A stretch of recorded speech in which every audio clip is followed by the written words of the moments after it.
खुद के ध्यान रखने की समझ नहीं है, उसके लिए मोबाइल फ़ोन इतना इम्पॉर्टेंट हो गया है। टीनेजर्स सबसे ज़्यादा सुसाइड केस हो रहे हैं। वहाँ कोई आपके दुख सुख का साथी नहीं है। पेरेंटिंग जिसको हम कहते हैं वो कब शुरू होती है? बीज की देखभाल से ही शुरू होती है कि आपने उसके लिए कैसी मिट्टी तैयार की है। इस टचलेस जनरेशन को इमोशनली कनेक्ट कैसे करें? कि जब भी आपको कोई इमोशंस आ रहे हैं, आप उनको बिना फिल्टर लगाए नोट करते रहें। पेरेंटिंग में और ह्यूमन बीइंग्स की ग्रोथ में ऐसा तो होगा ही नहीं कि चुनौतियां नहीं आएंगी। आज की जनरेशन घर के किसी कोने या बिस्तर में एक बच्चा मोबाइल की दुनिया में लगभग खोया हुआ। चारों ओर क्या हो रहा है कोई मतलब नहीं। घर में लोग बात करें या चुप रहें, उसके लिए सब एक जैसा है। इनका घर में होना या ना होना सब एक बराबर है। वहीं एक लड़की, फंकी कपड़े, कानों पर बड़े बड़े हेडफोन्स, हाथ में मोबाइल, चेहरे पर कोई भाव नहीं, बस चली जा रही है। आसपास क्या हो रहा है उसे पता ही नहीं। उसे ना तो पता है ना ही उसे कोई फर्क पड़ता है। राह चलते अगर इन्हें कोई टोक दे तो रिएक्शन आता है, एक्सक्यूज मी, क्या प्रॉब्लम है? ये है आज के बच्चे। हम एक ऐसे दौर में जी रहे हैं जहां बच्चे अपने घरों में पराये हो गए हैं, जहां हंसी की जगह अब मोबाइल की रोशनी ने ले ली है और जहां माता पिता जिंदगी बेहतर बनाने की दौड़ में रिश्ते छोड़ते जा रहे हैं। ऑफिस की थकान घर में खामोशियां घोल रही हैं। पिता के पास वक्त नहीं है, माँ के पास सुकून नहीं है और बच्चों के पास कोई सुनने वाला नहीं है।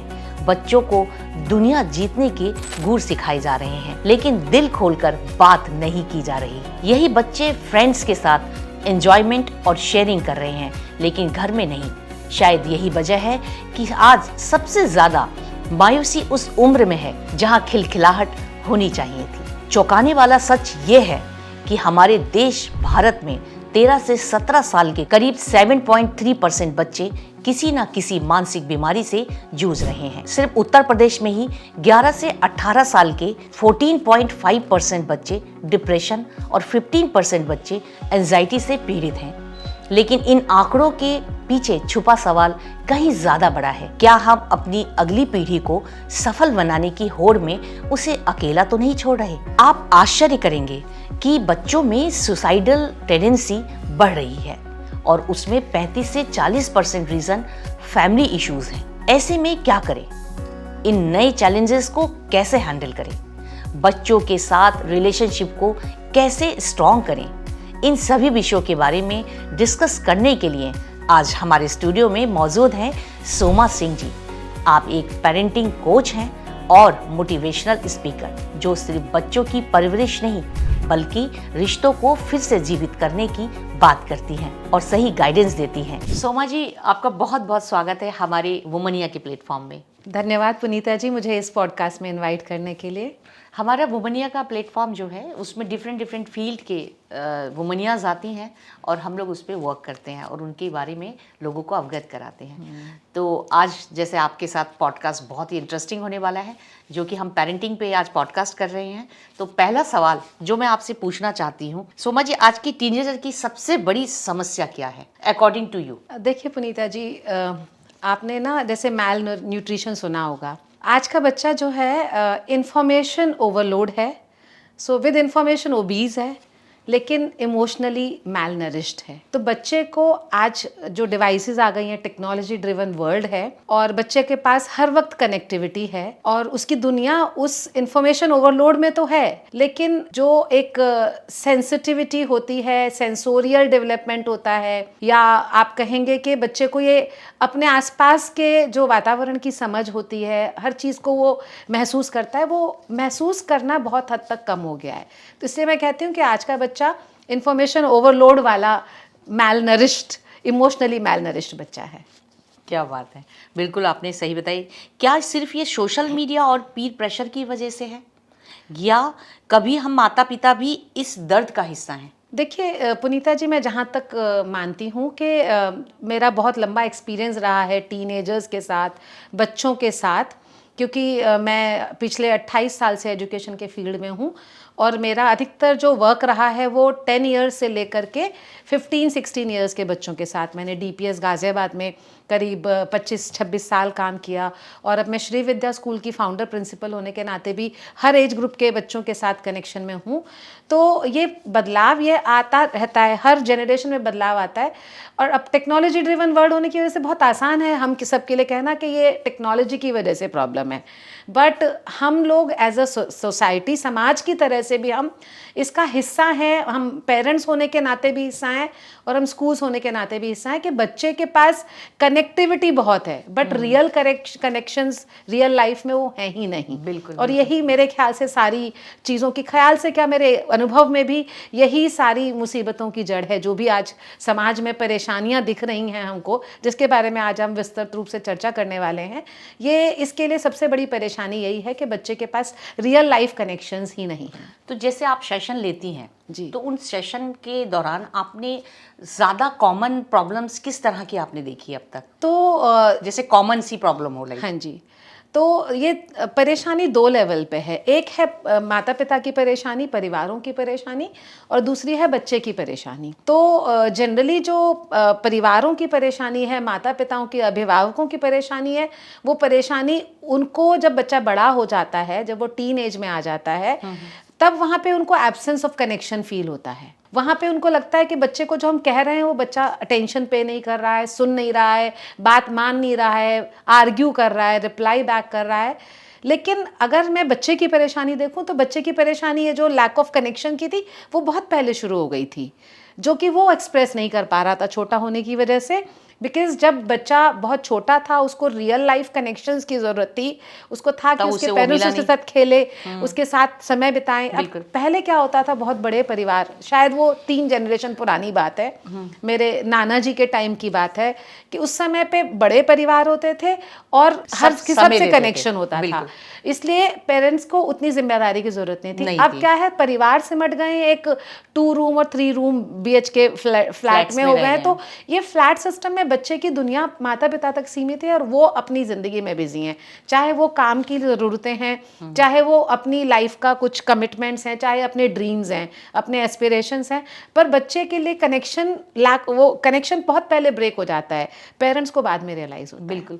और ऐसा भी तो है जो पेरेंट्स, मतलब बच्चे हैं, एक हस्बैंड वाइफ और एक बच्चा है सपोज जी, और उसके पेरेंट्स साथ में रह रहे हैं जी, उनके पेरेंट्स, हाँ जी, तो यानी कि उसको लोग जॉइंट फैमिली बोल देते हैं। उसी को लोग जॉइंट फैमिली बोलते हैं कि ग्रैंड पेरेंट्स अगर साथ में तो जॉइंट फैमिली हो गई, और वो भी अकेले रहते हैं। आज की जनरेशन में क्या है, सब अलग अलग रह रहे हैं और सिर्फ मिलने जाते हैं। ये बहुत सिंपल सी, बहुत कॉमन सी बात है कि एक डाइनिंग टेबल पे 5 लोग हैं, पांचों के हाथ में फ़ोन होता है, तो आप एक साथ एक छत के नीचे होते हुए भी एक साथ नहीं है। अच्छा, मुझे एक चीज़ और बताइए, पेरेंटिंग जिसको हम कहते हैं वो कब शुरू होती है? तो देखिए पुनीता जी, हम ऐसा मानते हैं कि पेरेंटिंग शुरू होती है बच्चे के जन्म के साथ, पर मैं मानती हूँ पेरेंटिंग माइंडसेट जो होता है ना, वो बच्चे के बारे में जब आप सोचते हैं कि हमें अपनी फैमिली प्लान करनी है, तभी से ज़रूरी होता है कि पेरेंट्स अपना माइंडसेट क्रिएट करें पेरेंटिंग का। क्योंकि जैसे आप एक पौधे के बीज बोते हैं और उस बीज की देखभाल से ही शुरू होती है कि आपने उसके लिए कैसी मिट्टी तैयार की है, कैसे आप उसको पानी दे रहे हैं, किस तरह की उसको हवा मिल रही है, किस तरह की उसकी रोशनी मिल रही है। वो जर्मिनेट होने से लेकर के वो बड़ा पौधा वृक्ष जो बनेगा, फलदार, हवादार और वो शेड वाला जो वृक्ष बनेगा, ये इस बात पे डिपेंड करेगा वो बनेगा भी या नहीं बनेगा कि आपने उस बीज को कैसे रोपा। तो वही वाली कहानी है बच्चों के लिए भी कि जिस दिन हम सोचते हैं कि हमें पेरेंट बनना है, उस दिन से ही हमारी पेरेंटिंग शुरू हो जाती है। अच्छा, जो बच्चों में गलत और सही की जो विकसित होता है, माइंड जो डेवलप होता है, वो क्या एज होती है? तो देखिए, बच्चे का जो पहले शुरू में डेवलपमेंट होता है, पहले 6 साल तक, 7 साल तक बच्चा सेंसोरियल सीखता है। वो उसको हर चीज़ को टैक्टाइल सेंस से, यानी कि टच करके, सुनकर, देखकर, टेस्ट से, जो अपने 5 इंद्रियां होती हैं हमारी, उनके द्वारा सीखता है। और उसके बाद उसका जब प्री फ्रंटल कॉर्टेक्स डेवलप होता है, यानी कि नियो कॉर्टेक्स डेवलप होता है, तब से बच्चे में एक विजुअलाइजेशन की और लॉजिकल थिंकिंग की समझ होती है। उससे पहले बच्चा जो सीखता है वो माता पिता को देख के सीखता है, अपने एनवायरनमेंट को देख के सीखता है। और अनफॉर्चुनेटली जब स्क्रीन्स बहुत सामने आ जाती हैं, स्क्रीन टाइम बढ़ जाता है बच्चे का, उस एज में एक बीच में दौर आया था, आपने भी नोटिस किया होगा, खास तौर पर कोविड वाले फेज में, कि पेरेंट्स बहुत प्राउड फील होते थे कि मेरा बच्चा तो अभी 1 साल का भी नहीं हुआ पर उसको यूट्यूब का वीडियो ऑन करना आता है। बिल्कुल। बड़ा एक्साइटमेंट हुआ था इन चीज़ों को लेकर। उसके 3 साल बाद जब बच्चा स्कूल जाना शुरू हुआ, उसके आफ्टर इफेक्ट सामने आ गए। बच्चे का सेंसोरियल डेवलपमेंट हुआ ही नहीं, क्योंकि उसने वो 5 इंद्रियों का इस्तेमाल किया ही नहीं। उसकी पूरी दुनिया जो है, उसका पूरा ध्यान सिर्फ ऑडियो विजुअल में ही सेंटर होके रह गया। तो बच्चे में समझ जो आती है सही गलत की, वो 6-7 साल के बाद शुरू होती है, और उसके बाद बच्चे लॉजिकली भी सीखने लगते हैं। उससे पहले बच्चे जो देखते हैं उसी को सीखते हैं। इसलिए बहुत ज़रूरी है कि हम as parents, as teachers, as a society बच्चों के सामने सही रोल मॉडल्स प्रस्तुत करें। तो उस उम्र में पेरेंट्स का इमोशनली अवेलेबल होना कितना ज़रूरी है? मैं एक ये सवाल और जानना चाहती जी, हूँ मैं आपसे। आपको एक एग्जांपल देती हूँ कि क्या होता है। जब जो छोटा बच्चा होता है उसको अपने एनवायरनमेंट पे कंट्रोल नहीं होता, वो कुछ करेक्शन नहीं कर सकता, खाली उसको एक सेफ्टी सिक्योरिटी चाहिए होती है अपने एनवायरनमेंट में। वो सेफ्टी सिक्योरिटी उसको पेरेंट्स से ही मिलती है। और ये बहुत छोटे बच्चे को, उसको किसी से नहीं पता होता कौन अपना कौन पराया। उसको फेमिलियर फेसेस, और ख़ास तौर से माँ के साथ उसका, क्योंकि अम्बिलिकल कॉर्ड का कनेक्ट है, तो माँ के उसके पास बहुत कंफर्ट और सेफ्टी होती है। और अगर हम इमोशनली अवेलेबल बच्चे के लिए उस टाइम पे नहीं हैं, तब कि हमें पता नहीं चलता, क्योंकि बच्चा एक्सप्रेस नहीं कर पाता, कह नहीं पाता जब तक शब्दों में व्यक्त ना कर दे। लेकिन उस टाइम की जो इमोशनल अवेलेबिलिटी पेरेंट्स की बच्चों के लिए, वो बहुत मैटर करती है। क्योंकि जो सेंस ऑफ सिक्योरिटी तब आ जाता है, वो ज़िंदगी भर के लिए बच्चे के जीन्स में स्टोर होता है, डीएनए में स्टोर होता है। और अगर वहाँ पे सेंस ऑफ इनसिक्योरिटी आ जाता है कि बच्चे को सेफ फील नहीं हो रहा है, कहीं ना कहीं वो डीएनए पैटर्न्स रिपीट होते हैं, और वो बच्चे के लिए वो लैक का जो एक्सपीरियंस है वो बार बार अट्रैक्ट होता रहता है उनके स्पेस में।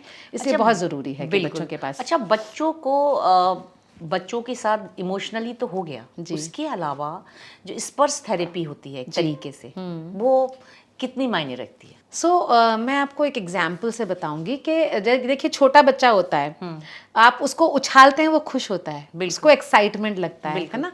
जबकि बड़े इंसान को आप जरा सा यहाँ से स्टेप करने लगेंगे, आप यहाँ खड़े हैं, अगर जरा सा आपको पीछे से कोई छू दे तो हमको एक डर सा महसूस होता है। तो बच्चे में वो डर नहीं होता। बच्चे में जो टच है, वो टच उसको सेफ्टी फील करा रहा है या नहीं करा रहा है, वही बात है।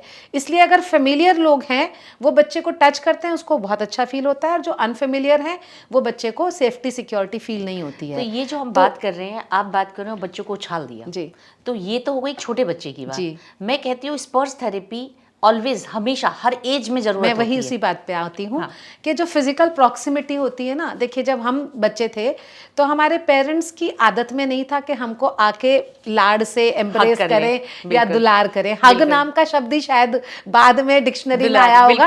हमारे समाज में हग नहीं था। हमारे समाज में आज भी मेरी मदर को अगर मैं बोलूँ मम्मा किस दे दो, तो वो एम्बैरेस्ड फील करती हैं। जबकि हम अपने बच्चों को दिन में 10 बार बात करते हैं तो बोलते हैं लव यू बेटा, है ना, और हम एम्ब्रेस करते हैं। तो ये अब क्योंकि बच्चों के पास टच देने वाले कुछ ही लोग हैं, it is very important that we are giving them that physical proximity also. So parents को ये ज़रूरी है कि वो एक स्ट्रक्चर्ड तरीके से कॉन्शियसली बच्चे को कभी कभी एम्ब्रेस करें, उन्हें ये फील कराएं कि you are available and you are loving them. ये बहुत ज़रूरी है। और मुझे लगता है कि वो एक शुरुआत, एक अच्छी फैमिली की शुरुआत सुबह से हो सकती है। बिल्कुल, मॉर्निंग से, कि आप सुबह उठते हैं, अपने बच्चे को गुड मॉर्निंग करते हैं, जो आजकल का ट्रेंड है। बच्चे को आपने संस्कार सिखाए तो वो गुड मॉर्निंग करेगा, पैर छुएगा, लाइक आप उसको हग कर रहे हो और उसको आप दिनचर्या बता रहे हो, आज का क्या शेड्यूल। मुझे लगता है एक फैमिली गेट टुगेदर जो है वो हमारे यहाँ से ख़त्म होता जा रहा है। लोग आपस में बैठते ही नहीं है, बातें ही नहीं करते, तो कहाँ से इमोशंस और कहाँ से स्पर्श थेरेपी डेवलप होगी? बिल्कुल। देखिए, और एक ये तो बहुत ज़रूरी है, आपने बात बताई कि हमें बिल्कुल स्पर्श, बच्चे को एक वो लविंग टच देना बहुत ज़रूरी है, और वो स्ट्रैटेजिकली देना ज़रूरी है। क्योंकि आप सोचते हैं सब कुछ नेचुरल हो जाता है, सब कुछ नेचुरल नहीं होता है।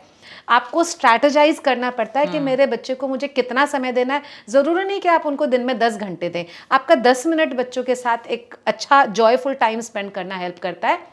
और एक चीज़ और ख़ास है इसमें कि अगर हम दिन की शुरुआत ना ग्रैटिट्यूड से करें तो भी एक बहुत अच्छा संस्कार, एक रिचुअल बन जाती है कि सुबह उठ के आप जैसे ही गुड मॉर्निंग बोलते हो, then thank you God, thank you for each other also. So अगर ये आपके परिवार में एक संस्कार पड़ जाता है ना, तो जीवन की बहुत सारी उलझनें अपने आप में सुलझ जाती हैं। बच्चा सीख लेता है कि ग्रैटिट्यूड से बच्चा ये देखना सीख लेता है कि हमारे जीवन में बाकी लोगों का कितना योगदान है। हम लोग ये देखते हैं ना कि जनरेशन कैसी बात करती है, वो ये कहती है कि हमारे ज़माने में तो ऐसा नहीं था। मतलब आप ये देखिए, ये कॉमन है, तो लोग कहते हैं जनरेशन गैप है। तो ये हर ज़माने में हर कोई यही बात कहता है कि हमारे ज़माने में तो ऐसा नहीं था। तो ये जनरेशन गैप है या कम्युनिकेशन गैप, ये मैं और जानना चाहती हूँ आपसे। जी, सो पुनीता जी, आपने बिल्कुल सही कहा कि हर जनरेशन में ना पेरेंट्स, ग्रैंड पेरेंट्स यही बताते हैं हमारे ज़माने में तो ऐसा नहीं होता था, हमारा ज़माना इससे बेहतर था। देखिए, जब हम उस समय को जी रहे होते हैं तो हमें लगता नहीं है कि हम बहुत बेस्ट टाइम्स में जी रहे हैं, हमारा बहुत बेहतरीन वो है। क्या होता है कि हर समय वक्त आगे बढ़ता रहता है और समय की ज़रूरतें बहुत बढ़ती रहती हैं। बिल्कुल, बिल्कुल। पिछले 15-20 सालों में शायद बदलाव और ज़्यादा फास्ट हुआ है, बहुत फास्ट मूविंग चेंज है। लेकिन इसका मतलब ये नहीं है कि वो ज़माना अच्छा था और ये नहीं है, क्योंकि आप देखें आपकी ज़िंदगी में कितने बदलाव हुए हैं, कितनी सहूलियतें हमको मिल गई हैं आज। बिल्कुल, बिल्कुल। आप अगर घर में कोई बीमार है तो आप खाना ऑर्डर कर सकते हैं, आपको हेल्दी घर का बना हुआ खाना आ सकता है, आपको ट्रैवल में कितना ईज हो गया है, आपको कम्युनिकेशन कितना आसान है, आप हर वक्त जुड़े रहते हैं। मैं मानती हूँ कि आज के ज़माने में जो इंडिविजुअल्स हैं उनकी लाइफ पहले से कहीं ज़्यादा बेहतर हुई है। इसलिए ज़माना तो आगे ही बढ़ा है और वक्त का नेचर है, स्वभाव है आगे बढ़ना। लेकिन ये हमारा कहना कि ये पीढ़ी अच्छा नहीं कर रही है, हमारी पीढ़ी बहुत अच्छा करती थी, अगर हम वास्तव में सच्चाई के साथ कनेक्ट करें तो आई थिंक चैलेंजेस बहुत सारे कॉमन ही थे। जब हम यूथ में थे तो हमारे पेरेंट्स की भी हमसे वैसी शिकायतें थी, आज हमारे बच्चे यूथ में हैं, आज हमारी शिकायतें वैसी हैं। लेकिन बिल्कुल आपकी बात सही है कि कम्युनिकेशन गैप इतना बढ़ गया है और इसीलिए एक जनरेशन दूसरी जनरेशन को समझ नहीं पाती है, क्योंकि हम बैठ के बातें नहीं करते, हम उनकी समझ नहीं रखना चाहते और कहीं ना कहीं हम लेड बैक हो जाते हैं। अब आज हम अगर पेरेंट्स हैं और हमारी होल सोल जिम्मेदारी है अपने बच्चों को अपब्रिंग करने की, तो हमारी जिम्मेदारी है कि हम बच्चों की दुनिया को समझें। बिल्कुल। वो कौन सी किताबें पढ़ते हैं, कैसा उनके टाइम का उनको खाना पसंद है। ये ज़रूरी नहीं कि हर चीज़ जो वो कर रहे हैं हम उन्हें अप्रूव करें, लेकिन बिना जाने डिसअप्रूव भी तो नहीं कर सकते। हमारी सबसे बड़ा चैलेंज इस पीढ़ी का आ रहा है कि हम बिना उनकी ज़रूरतों को, उनके वक्त को, उनके वातावरण को, उनके एनवायरनमेंट को समझे बिना हम उसको रिजेक्ट करते रहते हैं कि हमारे ज़माने में अच्छा था, तुम्हारे ज़माने में अच्छा नहीं है। तो इसका मतलब ये हुआ कि हम ये कह सकते हैं कि पेरेंट्स को भी आज खुद को अपडेट करने की ज़रूरत है, बहुत ज़्यादा ज़रूरत है, तभी वो अपने बच्चों के साथ कनेक्ट कर पाएंगे खुद को। बिल्कुल सही, क्योंकि अब पहले से ज़्यादा ज़रूरत है, क्योंकि समय वक्त जो है वो बहुत ज़्यादा स्पीड के साथ बढ़ रहा है। तो जितना विकास ज़्यादा हो रहा है उतनी हमको ज़रूरत है कि हम आगे बढ़ें। और ऐसा ही नहीं है, एक मैं आपको वाकया बताऊंगी। जब मेरा बेटा छोटा था और my first child is boy and he was like 8-9 years and I was a teacher and I was a professional, I was a progressive teacher and I was into education, I was growing with times and उस process में क्या हो रहा था कि बहुत सारी चीज़ें मैं सीख रही थी, लेकिन बाकी जो पेरेंट्स जो इवॉल्व नहीं कर रहे थे तो वो यही कहते थे तुम सेल्फिश हो। उनको लगता था ये सेल्फिश है, अपनी ग्रोथ में लगी हुई है और अपने बच्चों की तरफ डिवोटेड नहीं है। तो मैंने एक बार अपने बेटे से पूछ लिया ऐसे ही कि बेटा, सारी के सारी मदर्स जो आसपास हैं वो परेशान नज़र आती हैं अपने बच्चों के फ्यूचर को लेके, और मैं तो सोचती हूँ कि आप अच्छा ही कर रहे हो। तो कहता है mamma don't worry, I am so proud of you. यानी कि पुनीता जी, ये ज़रूरी नहीं है कि हर वक्त बच्चे ही पेरेंट्स को प्राउड फील कराएं। इट इज़ इम्पॉर्टेंट कि पेरेंट्स खुद को अपडेट करें और वो भी अपने बच्चों को प्राउड फील कराएं कि हम भी आपके टाइम के साथ स्पीड अप कर रहे हैं, आपके टाइम के साथ स्टेप अप कर रहे हैं और we are there, so children feel very proud of that. तो ये पेरेंट्स अपने आप को कैसे अपडेट करें, मतलब वो कैसे इस चीज़ को लें कि उनमें ईगो भी ना हर्ट हो, क्योंकि आज के समय पे मुझे लगता है ईगो भी एक बहुत बड़ा रोल है। कितना रेलेवेंट क्वेश्चन है ये। देखिए, ईगो क्लैशेस क्यों आते हैं? ईगो क्लैशेस तब आते हैं कि आप अपने आप को मान रहे हैं कि मुझे वैलिडेशन मिलेगा कहीं और से। अगर हम खुद की कदर करते हैं, अपने अनुभव की कदर करते हैं और अपनी पोजीशन की कदर करते हैं, तो हमें वैलिडेशन की शायद आवश्यकता ना हो। एटलीस्ट हमें एडल्ट्स को, पेरेंट्स को मैच्योर होने के नाते ज़्यादा समझ होनी चाहिए। और एक बात जो सबसे बड़ी समझने की पेरेंट्स को है कि पहले क्या होता था, हमसे 2 जनरेशन पहले, कि पेरेंट्स का एक्सपोजर बच्चों से ज़्यादा था। टेक्नोलॉजी नहीं थी, इंटरनेट नहीं था, तो पेरेंट्स घर से बाहर काम करने जाते थे, फादर्स जाते थे, पर्टिकुलरली मदर्स भी कम काम करती थी, तो उनका एक्सपोजर ज़्यादा था। तो फैमिलीज का स्ट्रक्चर ये था कि दादाजी की बात सुनी जाए या फादर की बात सुनी जाए, ताया जी की बात सुनी जाए, क्योंकि यकीनन उनका अनुभव ज़्यादा था, तो उनके अनुभव अच्छे बुरे कैसे भी हो, उनके अनुभव के हिसाब से परिवार का मार्गदर्शन होता था। आज ज़रूरी नहीं है कि हर फील्ड में, हर क्षेत्र में पेरेंट्स को बच्चे से ज्यादा पता हो। आज का बच्चा कनेक्टेड है। बिल्कुल, आज का बच्चा हो सकता है आपसे ज्यादा नॉलेज रखता है, बहुत सारी चीजें होंगी, पर इसका मतलब ये नहीं है कि पेरेंट्स सारे ऑब्सोलीट हो चुके हैं। पेरेंट्स का अपना अनुभव है, उसका एक्नॉलेजमेंट भी होना चाहिए, लेकिन हर वक्त ये जिद, ये ईगो कि मैं सही हूं और तुम गलत हो, तो बच्चे की जो इंडिविजुअलिटी है आप उसको नकार तो सकते ही नहीं। बिल्कुल, बिल्कुल। आप ये तो नहीं कह सकते कि तुम 13 साल के हो, तुम कुछ नहीं जानते, मैं 33 साल का हूं तो मैं ज्यादा जानता हूं। ऐसा नहीं है। बहुत सारे ऐसे फील्ड हैं कि आप उसमें बच्चे से ज्यादा नहीं, बच्चे के बराबर भी नहीं, बच्चे से बहुत कम भी नहीं जानते हैं। और वहीं पेरेंट्स को खुद को अपडेट करने की भी जरूरत है, और जहां आप अपडेट नहीं कर पा रहे हैं वहां एक्नॉलेज करने की जरूरत है। Why should we not give a credit to the child के भाई तुम भी जानते हो, तुम मुझे सिखा दो। तो जब ये परिवारों में ऐसा सामंजस्य स्थापित हो जाएगा, ये एक हार्मनी आ जाएगी, मुझे लगता है बहुत सारे परिवार बेहतर कर पाएंगे together in the process of growth. बिल्कुल बिल्कुल, आपने ठीक कहा। और मैं सोमा जी, मैं देख रही हूँ, जैसे सुसाइड की मैं बात कर रही हूँ, और ये बहुत चौंकाने वाले आंकड़े हैं, और मुझे लगता है ये टीनेजर्स सबसे ज़्यादा सुसाइड केस हो रहे हैं। इसके बारे में आप क्या कहना चाहेंगे? देखिए, बहुत ही दुखद है कि आज, जैसे मैं सुबह न्यूज़ भी सुन रही थी वाइल आई वाज ड्राइविंग, कि 5 साल का बच्चा, उससे मोबाइल फ़ोन पेरेंट्स ने लिया, और मोबाइल फ़ोन लेने की वजह से ही बच्चा इतना अपसेट हुआ कि वो घर से जाने को तैयार है। कहाँ से सुन लिया उसने? जिस बच्चे को अभी अपने खुद के ध्यान रखने की समझ नहीं है, उसके लिए मोबाइल फ़ोन इतना इम्पॉर्टेंट हो गया है। पर ये कहाँ से आया? ये मोबाइल बच्चे का रिजॉर्ट तभी होता है ना जबकि आपने एज ए फैमिली कनेक्शन नहीं डेवलप किया। तो जहाँ भी एब्सेंटिज्म हो जाएगा हमारा बड़े होने के नाते, एडल्ट्स का, पेरेंट्स का, ग्रैंड पेरेंट्स का, वहीं बच्चे को एक एस्केप मिल जाएगा, और वो दुनिया उसको बहुत सुहावनी लगती है बहुत कम उम्र में। लेकिन वहाँ रियल कनेक्शन तो है ही नहीं ना। वहाँ कोई आपके दुख सुख का साथी नहीं है, वहाँ आपकी कोई सुनने वाला नहीं है। आप चाहे कितने भी सोशल मीडिया पे पोस्ट देख लो, कितनी भी रील्स देख लो, कितना भी यूट्यूब देख लो, हैं तो हम सब ह्यूमन बींग्स ही। बिल्कुल। तो और दूसरा कारण ये साथ में आ रहा है कि देखिए, सारे इमोशंस बहुत नेचुरल होते हैं। हम लोग इंसान हैं, हम लोगों की ह्यूमन कॉन्शियसनेस है, तो हमारे सारे इमोशंस भी बहुत नेचुरल हैं। हम कहीं ना कहीं उन इमोशंस को भी तो नकार रहे हैं। बच्चा जब छोटा सा होता है, रोना शुरू करता है, तो हमें लगता है बच्चे को हम एकदम से शट कर दें। ये जो इंस्टेंट ग्रेटिफिकेशन की परेशानी जो बढ़ गई है हर जनरेशन के लिए, कि हमें इमीडिएट रेजोल्यूशन चाहिए हर प्रॉब्लम का। अगर बच्चा रोया तो उसके मुंह में चॉकलेट स्टफ कर दी हमने, खिला दिया, पिला दिया, टॉयज दे दिए, बट हम चाहते हैं इमीडिएटली बंद हो जाए। एक्सप्रेशन है ही नहीं ना खुशी का एक्सप्रेशन है, ना दुख का एक्सप्रेशन है, ना गुस्से का एक्सप्रेशन है। अगर पेरेंट्स ने गुस्सा कर दिया तो बच्चा भागने लग गया। तो ये हमें एज फैमिलीज भी बच्चों में बहुत कम उम्र से ही ये लाना पड़ेगा कि सारे के सारे जो इमोशंस हैं वो बहुत नेचुरल हैं, और इमोशंस का एक्सप्रेशन गलत नहीं है। पर उन इमोशंस के एक्सप्रेशन में हम किन शब्दों का इस्तेमाल कर रहे हैं, उसका चयन खास है। अगर आपको गुस्सा आ रहा है, इसका बिल्कुल भी मतलब नहीं है कि आप दूसरे को गालियां देना शुरू कर दें। उसका मतलब ये है कि आप ये अवेयर हो, आप ये एक्नॉलेज करें कि हाँ, मुझे गुस्सा आ रहा है, और इस सिंपल्स में किसी को मैं गलत बात ना कह दूं, तो मुझे उसके इमोशनल रेगुलेशन की टेक्निक्स आनी चाहिए, वो टूल्स आनी चाहिए जो हम पेरेंट कोचिंग में पेरेंट्स को देते हैं, जो हम बच्चों को भी देते हैं।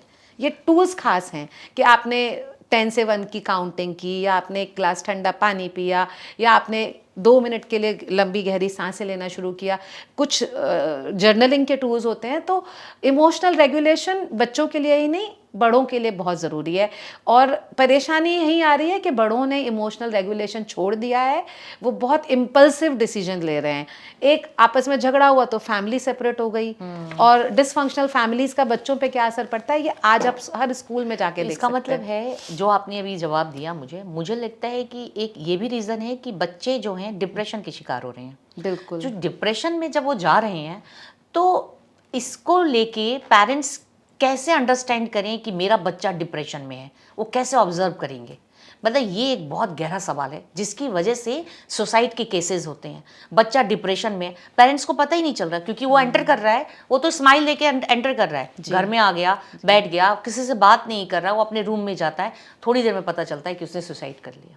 ये क्या है? ये बड़ा बहुत आने वाले समय पे बहुत खतरनाक होने वाला है, बहुत जो मुझे भयावह दिखाई है दे ये रहा है। सब। डरावना है बहुत ज़्यादा, सोच के भी डर लगता है। बिल्कुल मुझे इसके बारे में आपकी प्रतिक्रिया चाहिए।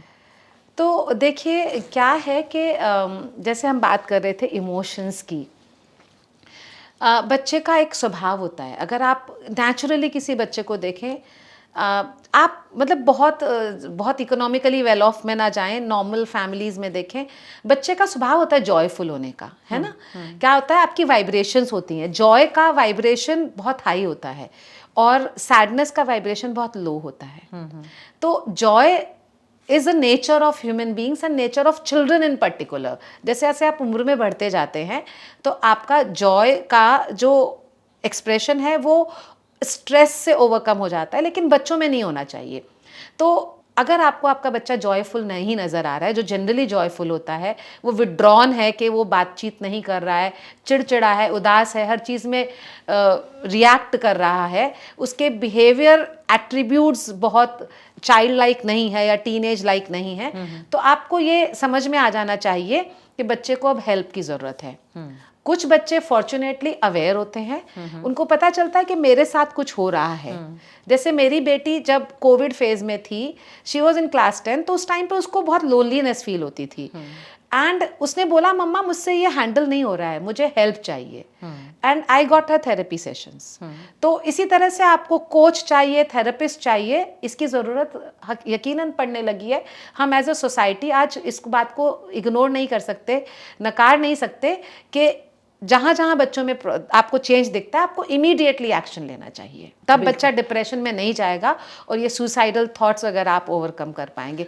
वरना ऐसा नहीं होता कि इतने सारे लोगों को इतनी कम ये एज में आज ये करना, मतलब सुसाइड के थॉट्स आने लगे। ये बहुत नेचुरल नहीं है, ये बहुत ही अननेचुरल चीज़ें हैं और आपको as a parent, as an adult, even school में टीचर्स को भी समझ में आना चाहिए कि इस बच्चे का व्यवहार कुछ तो बदला है और इसका कारण मतलब है कि बेसिक नेचर, हम अगर बोलें अपने घर में हम 4 प्राणी रहते हैं अगर, तो हमें सबके बेसिक नेचर पता होने चाहिए। बिल्कुल। कि किसका क्या नेचर है, किस टाइप का बिहेवियर है, ये कहाँ तक जा सकता है, कैसे कर सकता है। मुझे लगता है वहाँ एक अंडरस्टैंडिंग लेवल जो है लोगों का नहीं है, जिसकी वजह से डिप्रेशन, सुसाइड, लोगों में अंडरस्टैंडिंग नहीं, गृह कलेश, ये सब डेवलप होते हैं। बिल्कुल है मैम। और इसमें खास तौर पे यही है कि हम ना ये जान के भी कई बार नकारते रहते हैं, हमें लगता है इसके साथ कुछ अच्छा नहीं है। हम लोग अभी भी जान लेते हैं, अगर अपने कोलीग्स की बात करें या अपने घर में फैमिली मेम्बर्स की बात करें, आज ये कुछ ठीक नहीं लग रहा है ना। लगेगा आपको जैसे इंसान सो के उठकर आया है या आपने सुबह हेलो बोला आकर के अपने वर्क प्लेस पे, उसी से आपको पता चलता है। वहाँ पे ज़रूरी है कि हम दूसरे की सुन लें, और बच्चों के साथ खास तौर पे हम उन्हें सुनाना चाहते हैं, सुधारना चाहते हैं। एज पेरेंट्स, हर पेरेंट चाहता है उसका बच्चा बहुत अच्छा एकेडमिक्स में करे, बहुत ही अच्छा उसका बिहेवियर हो, बहुत ही अच्छे से वो एक्स्ट्रा करिकुलर एक्टिविटीज़ में पार्टिसिपेट करे। हम लाइफ में कुछ मेस चाहते ही नहीं, हम सब कुछ प्रेजेंटेबल चाहते हैं। ये बहुत बड़ा बदलाव समाज में आया है। पहले एक्सेप्टेंस थी कि मेस होता है, अभी हम सब कुछ होटल की तरह से दिखाना चाहते हैं। घर हमारे होटल्स की तरह से रखना चाहिए, बच्चा हमारा बिल्कुल स्मार्ट इंग्लिश स्पीकिंग होना चाहिए, उसको बहुत सारी अंग्रेजी में बातें बतानी आती हो, वो बिल्कुल क्रैंकी ना हो। ये पॉसिबल नहीं है ना। घर में घर होता है, घर में बच्चा बच्चा involvement होता नहीं है करते बच्चों का। यस, ये बड़ों का भी है, बच्चों का भी दोनों है। का हम है। दूसरे के इमोशंस को जानते हुए नकार रहे हैं आज के समय में, और इसलिए वो इंसान इतना अकेला हो जा रहा है कि उसका सब कुछ होते हुए पास में, आसपास कोलीग्स, फ्रेंड्स, सब कुछ होते हुए भी अकेला हो जाता है। तो ये ज़रूरी है कि जब भी आप किसी में ये नोटिस करें कि कोई स्वभावतः जैसा है उससे कुछ अलग कर रहा है, तो उसके साथ बैठें, उसके साथ समय बिताएं और जानें कि क्या चल रहा है। आप बहुत सारी चीज़ों को वहीं पे अच्छा, रोक एक सकते हैं। सिचुएशन जैसे हो गई, सपोज एग्जांपल कि कोई एक बच्चा है और वो एक घर आता है, पेरेंट्स को लगता है कि ये कुछ डिप्रेशन में है या कुछ टेंशन में है, सिचुएशन ठीक नहीं लगती जी। है, उसको हैंडलिंग का क्या तरीका होगा? तो देखिए मैम, कई बार तो अगर आपके कनेक्शन बच्चे से अच्छा है, आप उसको बैठा के सुन लेंगे, सपोज तो उसका कनेक्शन अच्छा नहीं है, तो एक फिर person। आपको प्रोफेशनल हेल्प लेनी होती है। क्योंकि आजकल जैसे मैं एक पेरेंटिंग कोच हूँ या लाइफ कोच हूँ, तो आपके पास बहुत अवेलेबिलिटी है, थेरेपिस्ट हैं, तो आपको बात कर लेनी चाहिए। बिकॉज कई बार जब आप खुद नहीं हैंडल कर सकते, that's what I am saying कि अभी बहुत ज़रूरी हो गया है आज के समय में, आज के स्ट्रेस बहुत लेवल्स ज़रूरी को है। देखते हुए, कि आप प्रोफेशनल हेल्प के लिए आगे आएँ। इस बात को अंडर द कारपेट ना दबाएं कि कुछ नहीं है, कुछ नहीं होता, हमारे ज़माने में तो थप्पड़ से सब ठीक हो जाता था, हमारे ज़माने में। आपका ज़माना अब नहीं है, अब का ज़माना बहुत फ़र्क है। आजकल का बच्चा हर वक्त टेक्नोलॉजी देखते देखते उसके कॉर्टिसोल लेवल बढ़ जाते हैं, स्ट्रेस शुरू में उस ऑब्वियसली उसको हैप्पी हार्मोन्स रिलीज होते हैं, पर क्योंकि हमारे जो हार्मोन्स का जो बायोकेमिकल रिएक्शंस हैं वो लिमिटेड हैप्पी हार्मोन्स रिलीज कर सकती है बॉडी, उसके बाद वो कॉर्टिसोल जो स्ट्रेस हार्मोन है वो रिलीज करना शुरू करती है। तो जितना ज़्यादा टेक्नोलॉजी के साथ बच्चों का इंटरेक्शन है, उतना ही फिर जाके उसका स्ट्रेस लेवल भी है। बहुत मज़ा आ रहा है आज आपसे बात करते हुए इस पॉडकास्ट में वोनिया के माध्यम से, और लोगों को बहुत अच्छी इन्फॉर्मेशन मुझे लगता है जा भी रही है। अच्छा, मैं एक सवाल आपसे और पूछना चाहती हूँ कि जनरली हम लोग देखते हैं कि बच्चे से या कुछ काम करने के लिए कहते हैं या कुछ वर्क करने के लिए कहते हैं या ऐसे कर लो या ऐसे करना है, तो वो क्यों पूछते हैं हमेशा। पहले ये होता था कि हमें कोई काम कहा और हम साइलेंटली उस काम को कर लेते थे, लेकिन आजकल सवाल जवाब बहुत रहते हैं, इसका क्या इलाज है? देखिए, बहुत सारी चीज़ें जो होती हैं ना, लाइलाज होती है, क्योंकि वो मर्ज़ है ही नहीं। वो मर्ज़ क्यों नहीं है कि जब बच्चा बहुत छोटा होता है ना, और वो इसके कुछ खास तौर पे बच्चे इंक्विजिटिव होते हैं, जिज्ञासु होते हैं, और वो जब प्रश्न पूछते हैं और हम उनको वहीं पे शट कर देते हैं, तो अगर वहाँ पे वो शट हो जाते हैं, जब वो पहली बात, बहुत छोटी छोटी बातें जिनसे वो पूछना चाहते हैं, आपसे बताना चाहते हैं, वो वहाँ पे हम अगर उनको कट कर देते हैं, हम उनको पुट ऑफ करते हैं, तो आगे जाके वो हमारे पास बड़ी बातें कभी भी नहीं लाएंगे। ये खास तौर पे हमें एज ए पेरेंट्स याद रखना है। तो बच्चे की इंक्विजिटिवनेस और इंडिपेंडेंट पर्सनैलिटी, इंडिपेंडेंट थिंकिंग अगर डेवलप हो रही है, वो परेशानी नहीं होनी चाहिए, वो हमें रादर एक खुशी मिलनी चाहिए कि हमारा बच्चा प्रश्न पूछ रहा है। It's important to be authentic. बच्चों के साथ अगर बच्चा प्रश्न पूछ रहा है तो उत्तर दीजिए ना। कई बार आपके लिए अनकंफर्टेबल होगा। पेरेंटिंग का मतलब ये नहीं है कि आपकी लाइफ बहुत कंफर्टेबल रहेगी और आप जो कहेंगे आपने वो आपकी बात मानी जाएगी। ओबीडियंस का ज़माना बहुत पहले होता था। उसका कारण जैसे हमने डिस्कस किया कि पहले बड़े परिवार होते थे, घर के जो मुखिया होते थे उनका ही बाहर की दुनिया से कनेक्ट था, बच्चों का, फैमिली का नहीं था। चाहे वो फैमिली में औरतें भी होती थी, उनको भी ऐसे ही पुट ऑफ किया जाता था। आज महिलाएं भी, आज बच्चे भी, उनकी दुनिया बढ़ गई है, उनका दायरा बढ़ गया है, उनको ज़्यादा पता होता भी है और वो प्रश्न पूछ सकते हैं। तो आप उत्तर दीजिए, डिस्कम्फर्ट कहाँ है। मतलब इसका मतलब है कि बच्चों की जो माइंड में सवाल हैं, अगर वो क्यों करके पूछ रहे हैं तो पहले आप जवाब दीजिए, वो काम तो कर देगा आपका। लेकिन आप उसको इस बात पे मत डांटिए कह के कि अरे छोड़ ना, तुझे क्या जरूरत है जानने की। लाइक ये जो बिहेवियर होता है तो वो कहीं ना कहीं उसको फील होता है बच्चे को, क्योंकि आजकल बच्चों की फीलिंग डिफरेंट है, वो अलग तरीके से चीज़ों को लेते हैं। मैम, इसमें मैं थोड़ा सा एक चीज़ और ऐड करना चाहूँगी कि कई बार ऐसा भी होगा कि हमारे लिए जवाब देना कठिन होगा, या कई बार हम उत्तर नहीं भी दे सकते, या हमको नहीं जानकारी है, तो इट इज़ ओके। हम कह सकते हैं बच्चा नहीं मुझको पता है। अगर बात आपको बतानी है, डिस्कम्फर्ट है, तो उसको डिस्कम्फर्ट को आप एज अप्रोप्रिएटली फेस कीजिए। बच्चा आपसे, एक समय था बच्चा ग्रोइंग अप के रिलेटेड बहुत क्वेश्चन पूछता था, आज का बच्चा नहीं पूछता है। मेरे बेटे ने मुझसे पूछी जब उसकी ग्रोथ का टाइम आया, उसके प्यूबर्टी का टाइम आया, मेरी बेटी ने मुझसे एक सवाल नहीं पूछा क्योंकि 8 साल का फासला है, टेक्नोलॉजी थी, हाथ में फ़ोन होता है तो बच्चा बहुत कुछ एक्सप्लोर कर लेता है। तो जहाँ आपको डिस्कम्फर्ट भी है, अगर आपके बच्चे का जवाब उसको जानना ज़रूरी है, दीजिए। वो आपके रिश्तों नातों की बातें भी हो सकती हैं, वो आपकी पर्सनल लाइफ से रिलेटेड भी हो सकते हैं, बट एज अप्रोप्रिएट इन्फॉर्मेशन दीजिए। शायद आपने ओ माई गॉड 2 देखी होगी, उस तरीके से। ये नहीं कि आप उनका ओवर फीड करें माइंड को, लेकिन एज अप्रोप्रिएट इन्फॉर्मेशन बच्चे का हक बनता है जानना। और आज का बच्चा क्योंकि वो वेल इन्फॉर्म्ड भी है, मैंने कहा इमोशनली अंडर नरिश्ड है, इन्फॉर्मेशन वाइज अंडर नरिश्ड नहीं है, तो उसको बहुत इन्फॉर्मेशन ही है। कई बार बच्चे जानते हैं उत्तर भी, फिर से आपसे जानकर सवाल करते हैं क्योंकि वे आपके मुंह से कहलवाना चाहते हैं। And it is absolutely okay to be authentic with the children, uncomfortable with the children, पर जवाब दीजिए। जिस दिन हम एज अ फैमिली और अभिभावक के नाते पर ये जान लेंगे ना, ऑथेंटिसिटी से ही हार्मनी है, उस दिन के बाद हमारे परिवारों में रिफ्ट खत्म हो जाएंगे कि ये बात उसके सामने क्यों कही, उसको क्यों बताया।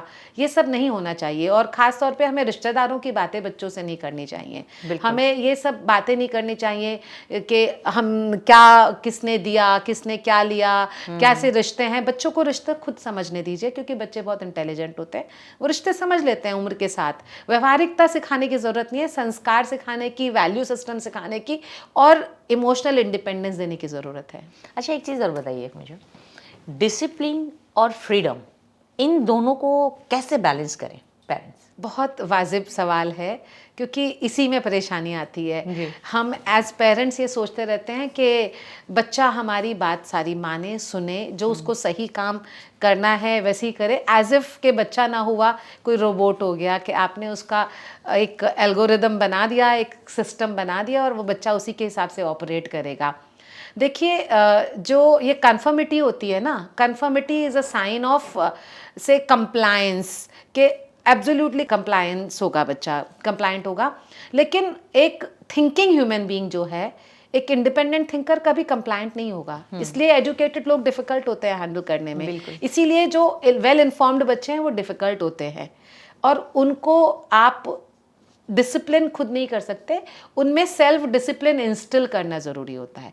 इसलिए बच्चों से अगर आपका कनेक्शन है, आप बातें करें कि कोई कारण अगर आप कह रहे हैं कि रात में देर तक फ़ोन मत देखो, क्यों नहीं देखो। अगर अर्ली ऑन हमसे ये बात कर पाएंगे कि अगर आप रात के 12 बजे तक फ़ोन देख रहे हो तो आपकी आंखें भी थकेंगी, आपके हार्मोनल इम्बैलेंस होएगा, उसका आपकी बॉडी के सिस्टम से फ़र्क पड़ेगा, आपकी सेहत पे फ़र्क पड़ेगा, आपकी इमोशनल हेल्थ पे फ़र्क पड़ेगा। वो ज़रूर सुनेंगे, ज़रूर समझेंगे, पर उसके साथ ये भी है कि मैं भी तो 12 बजे तक रील्स नहीं देख रही हूँ, मैं भी तो स्क्रॉल नहीं कर रही हूँ एज अ पेरेंट। यानी कि डिसिप्लिन के साथ साथ रूल्स अगर आप बता रहे हो तो उसको इस तरीके से एग्जाम्पल के साथ समझाओ ताकि वो उसको समझें और उसको फॉलो करें। बिल्कुल सही। और रूल्स सब पे अप्लाई होते हैं, ऐसा नहीं कि बच्चे के लिए कुछ अलग से नियम बनेंगे और एडल्ट्स के लिए अलग नियम बनेंगे। नियम अगर है घर में, अगर परिवार के नियम हैं तो सभी पर लागू होते हैं। और पेरेंटिंग बहुत छोटा सा दौर है मैम, अगर पूरी ज़िंदगी को देखें बच्चे बहुत जल्दी बड़े हो जाते हैं।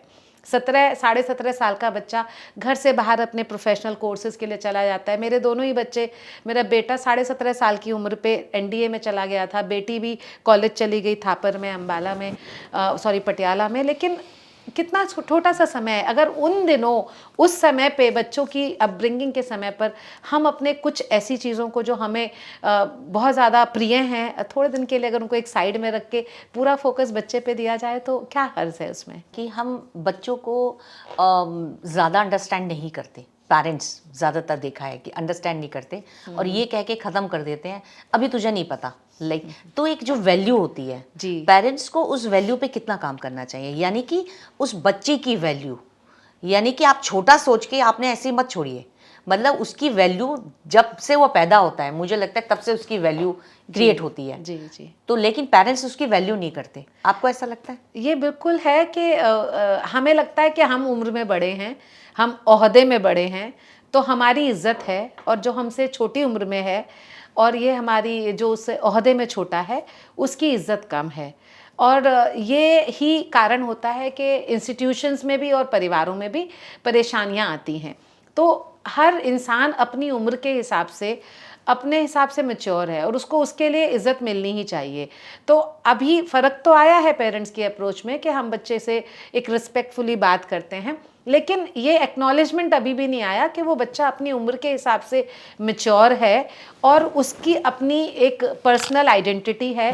हम उनके पीयर्स के सामने उनको डांट देते हैं या ह्यूमिलिएट कर देते हैं। कई बार स्कूलों में भी देखा गया है कि किसी ने, टीचर ने बच्चे को पब्लिकली कुछ बोल दिया। पहले बच्चा ह्यूमिलिएट फील नहीं करता था बहुत पहले, क्योंकि उसकी सेल्फ एस्टीम क्वेश्चन नहीं थी, लेकिन आजकल बच्चा ह्यूमिलेटेड फील करता है। अगर आपने उसको रिश्तेदारों के सामने, बच्चों के, दूसरे बच्चों के सामने डांट दिया, तो वो अगर या तो वो एक्सप्रेस करेगा, रेबेलियन बनेगा, या फिर वो दब जाएगा। फिर वो उसके डीएनए पैटर्न्स बाद में दिखते हैं। वो इनर चाइल्ड वुंड्स जो है ना, वो एडल्ट लाइफ में रादर लाइफ लॉन्ग चलते रहते हैं, और उसकी हीलिंग अगर नहीं होती तो वो फिर नेक्स्ट जनरेशन तक को ख़राब करते हैं। और ये जो वाइब्रेशन का सिस्टम है ना पुनीता जी, ये बहुत खूबसूरत सिस्टम है कि हमको अपने परिवार में कैसे इमोशंस में रहना है, कैसे शब्द एक दूसरे से बातचीत में इस्तेमाल करने हैं, ये पेरेंट्स को बहुत समझ लेना चाहिए। और अगर एक पेरेंट ने वो समझ लिया कि हमने बच्चे के इमोशंस किस तरह से बात करें कि उसके इमोशंस जॉयफुल, हेल्दी रहें, तो फिर हमारी ज़िंदगी की बहुत सारी परेशानियां आसान हो जाती हैं। क्योंकि आपने अक्सर कहा है कि बच्चों में इमोशंस फील जो है ख़त्म हो रहे हैं। तो ये आपने ऐसा कैसे कहा? ये मैं इसीलिए कह रही हूँ कि जब अगर स्क्रीन हाथ में बहुत अर्ली आ जाती है और कनेक्शंस परिवार में ना ढूंढ के बाहर खोजे जाने लगते हैं, तो सेंसोरियल डेवलपमेंट नहीं होता।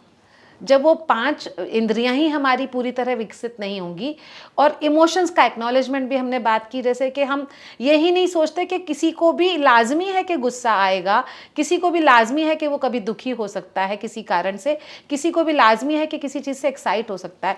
हम अपने इमोशंस से दूसरे के इमोशंस को गवर्न करना चाहते हैं कि अगर मुझे अच्छा लग रहा है तो तुम भी मेरी खुशी में शामिल हो जाओ, मैं दुखी हूँ तो तुम, ठीक है। परिवार में सामंजस्य होता है, हम एक दूसरे की भावनाओं का कदर करते हैं, इज्जत करते हैं कि भाई ये दुखी है, इस टाइम हम इसको परेशान ना करें, लेकिन इसका मतलब ये नहीं कि दूसरे को भी उतना दुखी होने की आवश्यकता है जी। अगर वो जॉयफुल है तो आपको उसके जॉय से परेशानी नहीं होनी चाहिए। आपको खुद की अवेयरनेस होनी चाहिए कि मैं अभी ये दुखी हूँ, ये मोमेंट्री है, क्योंकि मेरा रियल नेचर तो बीइंग जॉयफुल ही है ना, तो मैं थोड़ी देर के बाद जॉयफुल होऊंगा, ना कि मैं सबके जॉय को ख़त्म करके सबको दुख में रखना चाहूँ। ये हमारे साथ कॉन्फ्लिक्ट होता है। क्योंकि अच्छा, तो इसमें अगर मैं आपसे एक सवाल और पूछ लूँ इसी पे, कि इस टचलेस जनरेशन को इमोशनली कनेक्ट कैसे करें?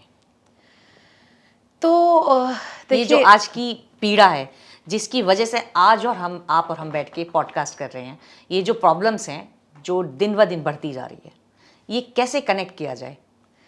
सो देखिए मैम, यहाँ पे कोई भी ऐसी पिल नहीं है या कोई ऐसा एक मंत्र नहीं होता है कि आपने उसको गल्प किया और आपकी परेशानी का समाधान हो गया। डैमेज बहुत लंबे टाइम तक होता है और उसकी रिकवरी भी फिर समय लेती है। सबसे बड़ी ज़रूरत है कि हम अपनी फैमिली में एक ग्रैटिट्यूड का वातावरण बनाएं और हम एक दूसरे के जो कंट्रीब्यूशन है उसको एक्नॉलेज करें। जब हम ऐसा करते हैं तो हम नेचुरली एक अच्छी सी फीलिंग दूसरे के लिए भी लाते हैं कि आपने मेरे लिए किया, थैंक यू। वो शब्दों से भी होता है, वो जेस्चर से भी होता है, और वो एक दूसरे की एक्सेप्टेंस से भी होता है। और जब हम अवेयरनेस के साथ ऐसा करते हैं, एक दिन में शायद फ़र्क ना आए, एक महीने में शायद फ़र्क ना आए, एक साल में शायद फ़र्क ना पाए, आ जाता है। आप इवेंचुअली, अगर आपकी एनर्जी बदल रही है, आपका व्यवहार बदल रहा है, तो दूसरे को वो एनर्जी महसूस होती है और वो उसी के रिस्पॉन्स में वो भी बदलता है। लेकिन इसमें पेशेंस का बहुत बड़ा रोल है कि आपको धैर्य रखना पड़ता है। अगर या तो आपने शुरू से ही अपने परिवार में वो संस्कार डाले, संस्कार का मतलब ये नहीं कि बड़ों की बातें मानो, संस्कार का मतलब ये नहीं है कि रोज़ सुबह उठ के आरती करो, पूजा करो। अच्छी बात है आपके कुछ रिचुअल्स हों, वो रिचुअल्स सब लोग एक सा माने, पालन करें, वो ज़रूरी नहीं है। रिचुअल्स ऐसे हों कि हर कोई अपने स्वभाव में रह सके। आपने हर किसी को उस तरह से एक्सेप्ट किया, और अगर हो भी गया है, खुदा ना खास्ता कुछ परेशानियां आ गई हैं, किसी कारणवश आ गई हैं, उनके लिए आपको धैर्य के साथ उस पर काम करना होगा और एक दूसरे की इमोशंस को एक्नॉलेज करते हुए, ग्रैटिट्यूड में रहते हुए। और एक बहुत अच्छा तरीका ये है कि आपके जो इमोशंस आ रहे हैं उसको आप लिखें। जर्नलिंग एक बहुत बड़ी स्ट्रॉन्ग टेक्निक है कोचिंग में, लाइफ कोचिंग में, कि जब भी आपको कोई इमोशंस आ रहे हैं आप उनको बिना फिल्टर लगाए नोट करते रहें। आप चाहे वो दूसरे को दिखाएं या ना दिखाएं, जैसे हम ट्रुथ लेटर्स लिखवाते हैं, तो किसी पेरेंट को हो रहा है कि वो बच्चे को डायरेक्टली नहीं बता पा रहा है कि बेटा मेरी तरफ से यहाँ मिस्टेक हो गई है और ये मुझे करेक्ट करना है। आप खुद में ट्रुथ लेटर लिखना शुरू कर सकते हैं कि भाई इसके फॉर्मेट्स होते हैं। बिल्कुल, बिल्कुल। कि भाई ये मेरे ये सब इमोशन थे, ये कारण थे, मुझे ये चीज़ तुम में अच्छी लगती है, मैं तुमसे ये कहना चाहता हूँ। चाहे आप उनको जलाते रहें लिख लिख के, लेकिन जैसे जैसे आपके इमोशंस वेंट आउट होंगे आपकी एनर्जी बदलेगी, वो दूसरे को कम्युनिकेट होगी, वो बच्चा भी आपको रिस्पॉन्ड करेगा। But it takes time. Patience is the key. बहुत मज़ा आ रहा है आपसे बात करते हुए। मैं एक सवाल और पूछना चाहती हूँ, पेरेंटिंग में सबसे बड़ा गैप क्या है? अटेंशन, लव, टाइम या पेशेंस? सो मैम यहाँ पे गैप चारों सभी चीज़ों का है। ये लव का भी है, अफेक्शन का भी है, टाइम देने का गैप भी है, और सबसे मेजर गैप पेरेंटिंग में पेशेंस का है। जैसे मैंने बात की कि जब आप किसी बीज को बोते हैं, वो बीज से लेकर के वृक्ष तक की जर्नी धैर्य का काम है। बिल्कुल बिल्कुल। और ह्यूमन बींग्स कोई एक फैक्ट्री में मैन्युफैक्चर होने वाले लोग तो नहीं है ना, नेचुरल ऑर्गेनिक बीइंग्स हैं और सबसे हाईएस्ट कॉन्शियसनेस वाले बीइंग्स हैं। देखिए, एक गाय का, एक कुत्ते का बच्चा होता है, छोटे छोटे बच्चे जो होते हैं वो बहुत जल्दी संभल जाते हैं क्योंकि ह्यूमन कॉन्शियसनेस अवेकन्ड होती है। एक ह्यूमन बीइंग के बच्चे को इंडिपेंडेंट होने में समय लगता है। ठीक है, तो ह्यूमन पेरेंट को ज़्यादा पेशेंस की ज़रूरत होती है, ह्यूमन बच्चे को ज़्यादा केयर की ज़रूरत होती है। और वो केयर और वो धैर्य अगर एक पेरेंट के नाते हम रखते हैं, आज के समय में भी बहुत सुंदर, बहुत ही सुलझी हुई सामंजस्य वाले परिवार भी हैं जहाँ पे पेरेंट और बच्चे एक दूसरे के साथ कदम से कदम मिला करके सारी बातें एक दूसरे के साथ शेयर करके हेल्दी वे में चल रहे हैं। डिफरेंसेस होते हैं, लेकिन डिफरेंसेस को आपस में सामंजस्य के साथ तालमेल बिठाया जाता है, ना कि डिफरेंसेस को इग्नोर किया जाता है कि नहीं तुमको मेरे जैसा ही होना है। और समय बदला है, हमें एज पेरेंट्स इवॉल्व होने के अलावा हमारे पास कोई ऑप्शन भी तो नहीं है। अगर वो ऑप्शन हम एक्सरसाइज नहीं करते, वो चॉइस हम एक्सरसाइज नहीं करते, जिंदगी में बहुत बड़ा खेल है कि हम अपने पास बहुत पावर होती है, हमारे पास हर वक्त विकल्प हैं, लेकिन हम अपने विकल्पों का इस्तेमाल ना करके एक लाइफ को चलने देते हैं और हम इस चीज में कहते हैं I have to do it. मेरा बच्चा है, मुझे ये करना पड़ेगा, मुझे वो करना पड़ेगा, मुझे इसको पढ़ाना पड़ रहा है, मुझे उसका एडमिशन कराना पड़ रहा है। अब उसकी हमने इतनी चिंताएं बेवजह की पाल रखी हैं। देखिए, अगर आज हमारा आज अच्छा है, अगर आज मेरे बच्चे को मैंने अच्छी फाउंडेशन दी, मैं उसके भावनाओं की कद्र करती हूँ, मैंने उसको physical, emotional, mental, spiritual development सही दिया है, वो कल भविष्य में बहुत ही अच्छा करेगा। मुझे निर्धारित करने की ज़रूरत नहीं है कि वो कल क्या बनेगा, वो जो भी बनेगा, जो भी करेगा वो अच्छा ही करेगा, वो दुनिया पे अपनी छाप छोड़ेगा।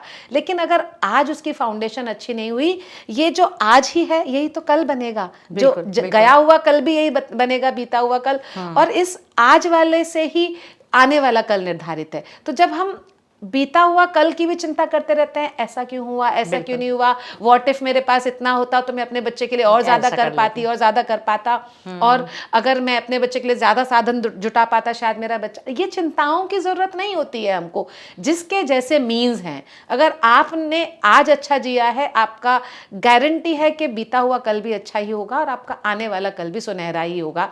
लेकिन हमने फालतू की परेशानियां, जैसा बीज बोओगे वैसा ही वृक्ष आएगा ना। पेशेंस बहुत ज़रूरी है। क्या ओवर प्रोटेक्टिव होना भी एक प्रकार की लापरवाही है? ये इंडियन पेरेंट्स पे बहुत लागू होता है। अच्छा, हम क्या करते हैं एज पेरेंट, हम लोग को लगता है कि हम अपने बच्चे के लिए उसका एक फ्यूचर डिज़ाइन करने के लिए जिम्मेदार हैं और हम एक डर की भावना में जीते रहते हैं। हम परफेक्ट पेरेंट होना चाहते हैं, we want to do everything, perfect parent होने से मतलब मेरा है कि हम चाहते हैं ये भी सही हो जाए जिससे कल ऐसा ना हो, वो भी सही हो जाए इससे कल। बहुत सारे पेरेंट्स में देखती हूँ इतनी एंग्जाइटी में रहते हैं, बच्चा गिर के चला नहीं, अरे गिर जाएगा, गिर पकड़ो। जाएगा। उस बच्चे के लिम्स का डेवलपमेंट कैसे होगा? बिल्कुल। बच्चा, इसको सावधान कर दो, उस दोस्त के साथ मत बैठो, इससे बातें मत करो, खेलने मत जाओ, गिर जाओगे, चोट लग जाएगी।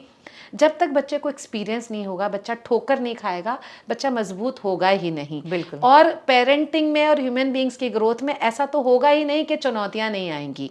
जो पेरेंट्स सोचते हैं ना कि हम अपने बच्चे के लिए सारी दुनिया बना दें, एक वर्चुअल वर्ल्ड जैसा हम क्रिएट करना चाहते हैं जिसमें हमारा बच्चा एक पपेट की तरह घूमता रहे, कितना अनफॉर्चुनेट है ये। बिल्कुल कि एक ह्यूमन बीइंग, आपको एक मौका मिला है कि एक आप इंसान की ज़िंदगी को संवार सकते हैं, पर आप उस इंसान के ओनर तो नहीं है ना, आपने उसको खरीदा नहीं है। बच्चे ईश्वर की एक धरोहर है, आपके फ्यूचर की धरोहर है, भविष्य की धरोहर है, और उनको आपको उनके भविष्य के लिए इंडिपेंडेंट बनाने का काम है, चाहे वो फिजिकली हो, मोरली हो, स्पिरिचुअली हो, इमोशनली हो। लेकिन हम सोच लेते हैं बस वो हमारी धरोहर हैं, हम उनको जैसा चलाना चाहें वैसा चलाएंगे। हाँ, आजकल हेलीकॉप्टर पेरेंट्स हैं, वो बिल्कुल रोबोट्स की तरह से बच्चों को डिज़ाइन करना चाहते हैं, इसीलिए इतनी तकलीफ़ें हैं। तो मैं तो कभी भी नहीं कहूँगी कि आपको अपने ठेका ले रखा है अपने बच्चे की ज़िंदगी का। उस बच्चे को अपना जीवन आगे चलाना है। हमारा एज ए पेरेंट्स, अभिभावकों की तरह से रोल ये है कि हम उनको फ्यूचर के लिए इंडिपेंडेंट थिंकर बनाएं। हम उनको, ऑब्वियसली हमको इन्हें फाइनेंशियली इंडिपेंडेंट करने में उनकी सपोर्ट करनी है, लेकिन अगर बच्चा पैशन से जो भी करता है, पैसा तो किसी भी चीज़ में कमा सकता है। गॉन आर द डेज के कुछ गिने चुने प्रोफेशंस होते थे, आजकल देखिए आपके पास कितनी बड़ी टीम काम करती है। आपके पूरा एक स्टूडियो से, आपके मीडिया की एजेंसी से इतने लोगों को रोजगार मिला है। How gratifying it is. So likewise आज के बच्चे में बहुत उसका इंटेलिजेंस कोशेंट बहुत हाई है। अगर हमने उनको इमोशनली और एडेप्टेबली अच्छे से रेज किया है, वो अपने फ्यूचर में अपनी अच्छी समाज में जगह बना पाएंगे, फाइनेंशियली इंडिपेंडेंट हो पाएंगे। एटलीस्ट हमको उनको इमोशनली इंडिपेंडेंट बनने में हेल्प करनी चाहिए। अच्छा, एक सवाल और आता है, जैसे इतनी सारी बात करने के बाद जो मुझे दिखाई देता है, बच्चे के अंदर का जो फेलियर, बच्चे को जो लगता है कि फेलियर जो फील होता है, उसे जो फेस करने की जो ताकत हम कैसे दे पाएंगे? ये भी पुनीता जी बहुत लाइफ में बहुत अर्ली ऑन शुरू हो जाता है। जब बच्चा बहुत छोटा सा होता है ना, तब से हम शोकेस करना शुरू कर देते हैं बच्चे को। आंटी को पोम सुनाओ, अंकल को ऐसे बोलना।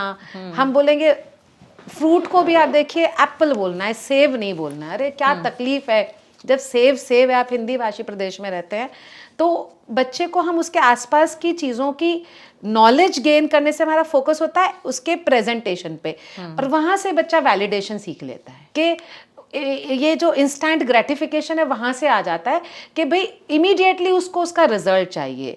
और देखिए मार्केट है, पूरा मार्केट कल्चर है, कंज्यूमरिज्म है कि आपको अपने आप में सेटिस्फाई अगर आप हो गए, आप एक हैप्पी बीइंग हो गए, तो इतने सारे बिजनेसेस बंद हो जाएंगे, है ना। तो इसकी वजह से उसको एक वैलिडेशन चाहिए होता है, और अगर वो वैलिडेशन नहीं मिलता वहीं पे उसको सेंस ऑफ फेलियर आ जाता है। अदरवाइज इतने डिफिकल्ट सर्कमस्टांसेस से लोग आके सक्सेसफुल होते हैं। Success is not the same thing for everyone, success has different parameters. तो हर किसी के लिए सक्सेस अलग है, और सक्सेस का कोई पैरामीटर भी नहीं है।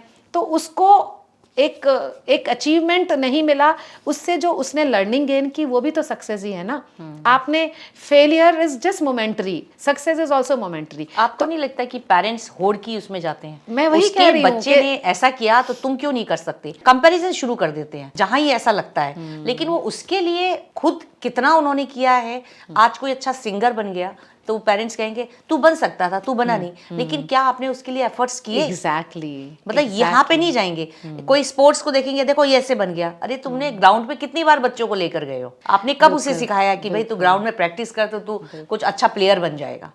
बहुत सही, क्योंकि बात वही है कि हमने बच्चे को एक रेफ्रिजरेटर का ब्रांड, शूज का ब्रांड, कार का ब्रांड जैसा तो बना दिया ना, कि हमने स्टेटस सिंबल की होड़ में बच्चे को लगा दिया कि बच्चा जैसा करेगा उसके बेसिस पे डिसाइड होगा कि मेरी स्टेटस मेरे रिलेटिव्स में, मेरे फ्रेंड्स में, मेरे सोशल सर्कल में क्या है।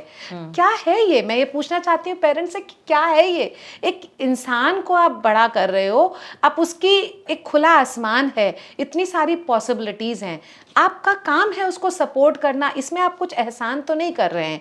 और आप ये भी, फिर मेरे बात से बहुत से बारे अभिभावक नाराज़ हो जाएंगे कि ये तो बच्चों को बेवजह इतनी हवा दे रही हैं। हम एज पेरेंट्स, मैं जानती हूँ कि पेरेंटिंग बहुत डिफ़िकल्ट है, और पेरेंटिंग के कोई मॉड्यूल भी नहीं है कि मैं आपको एक पिल दे दूँ, एक एडवाइस दे दूँ और पेरेंटिंग बहुत अच्छी हो जाएगी। पेरेंटिंग चैलेंजिंग है, लेकिन चैलेंज में ही तो मज़ा है। आपने एक जिम्मेदारी ली है एक बच्चे को लाकर इस दुनिया में, उस जिम्मेदारी का वहन करना ही, उसका निर्वाह करना ही तो एक खूबसूरत सी चीज़ है।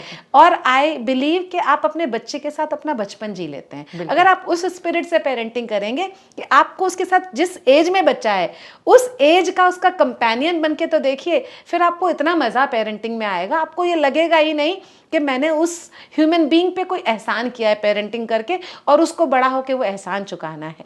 अगर हमने उसको एक अच्छा इंसान बनाया, वो अपने आप ही इतना जिम्मेदार होगा, इतना रिस्पॉन्सिबल होगा, और वो अपने आप ही इतना प्रोडक्टिव होगा कि आपकी सारी इच्छाएं पूरी हो जाएंगी। लेकिन जब आप अपनी खुद की इच्छाएं उस पर थोपते रहेंगे तो वो अपना ओरिजिनल बीइंग तो बन ही नहीं पाएगा। फिर आपकी शिकायतें, मैंने तो ये किया, बच्चे ने वैसा नहीं किया, आजकल के बच्चे ऐसे, आजकल के बच्चे वैसे। जॉयफुली जी के तो देखिए, जब बच्चा इन्फेंट है तो इन्फेंट जैसी आवाज़ें निकालिए, बच्चे की बोलनी स्पीच शुरू होएगी। जब बच्चा थोड़ी बहुत बातें करने, तुतला के बोलने लगता है, उसके साथ वैसा बोल के देखिए, उसको वर्ड समझ में आएंगे। जब बच्चे का थोड़ा सा एनवायरनमेंट बड़ा होता है, स्कूल जाने लगता है, वैसी बातें करके तो देखिए, वो रिलेट करेगा अपने एनवायरनमेंट से। हम नेगेट कर रहे हैं उसके एनवायरनमेंट को, उसकी ग्रोथ को नेगेट करके कुछ और ही चाह रहे हैं।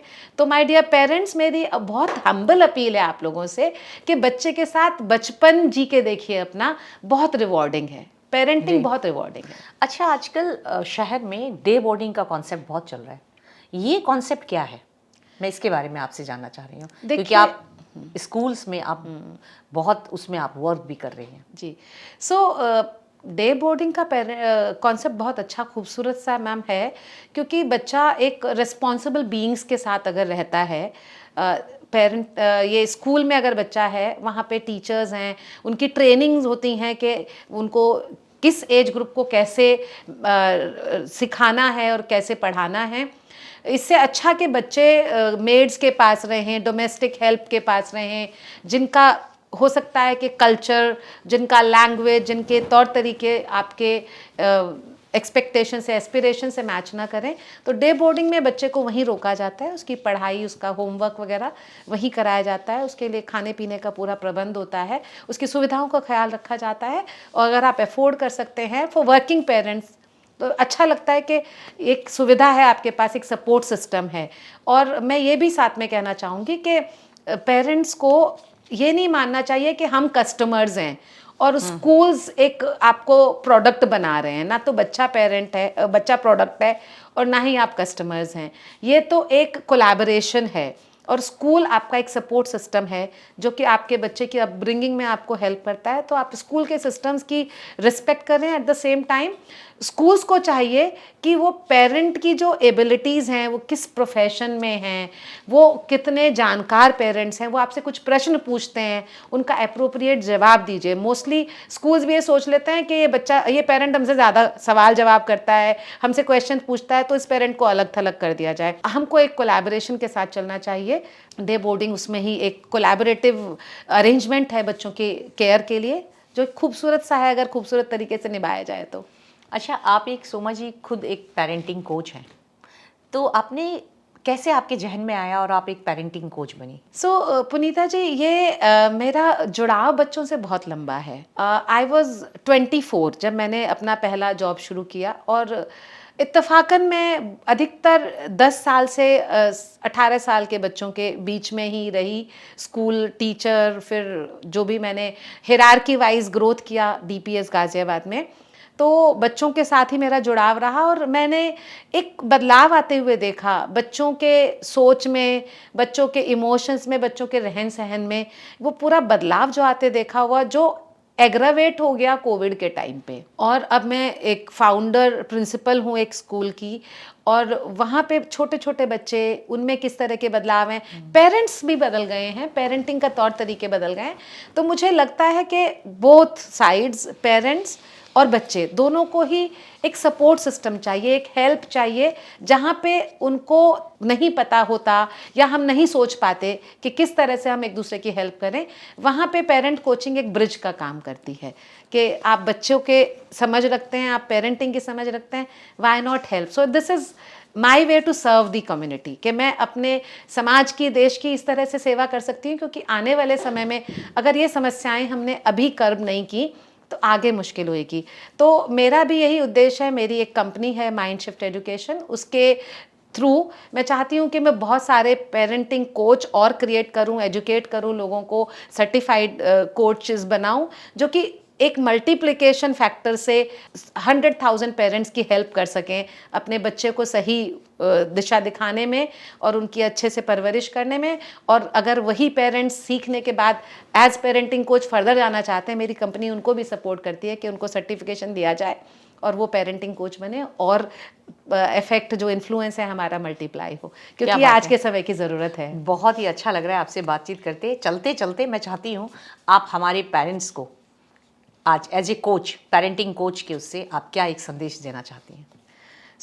मेरा तो सबसे बड़ा संदेश यही है कि आई कॉम्प्लीमेंट ऑल द पेरेंट्स कि आपने ये जिम्मेदारी ली है, क्योंकि पेरेंट कोई ऑर्डिनरी इंसान नहीं होते। पेरेंट्स का रोल न्यूरो सर्जन्स जैसा होता है। टीचर्स का, पेरेंट्स का बच्चे के जीवन में बहुत बड़ा अहमियत होती है। और पेरेंट्स ने एक जिम्मेदारी उठाई है कि बच्चे की को दुनिया में लाके उसको बड़ा करने की, लालन पालन करने की।